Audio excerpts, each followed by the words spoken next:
Welcome to the Tech Egg. Don't get scrambled. Enjoy the video. You start by preparing clean artwork and installing the right tools.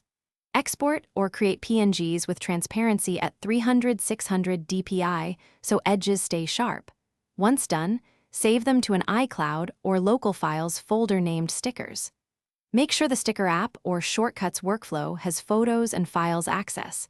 This lets you import without permissions errors. You'll also want consistent canvas sizes, square or rounded rectangles, so stickers behave predictably in messages. Next, import your PNGs into the Sticker app or a Shortcuts automation and begin trimming. Use the Erase tool or lasso to remove stray pixels and apply edge smoothing so stickers don't look jagged in messages. You want a small 1/8 padding as a safe area.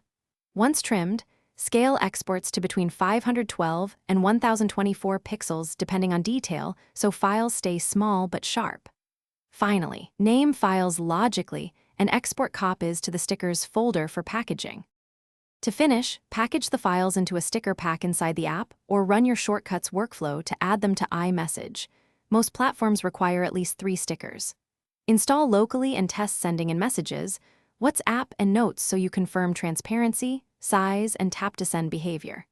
If colors shift or edges show halos, re-export at a higher DPI or recheck the alpha channel and padding, then re-import. If the app crashes, restart and clear cache before retrying the import.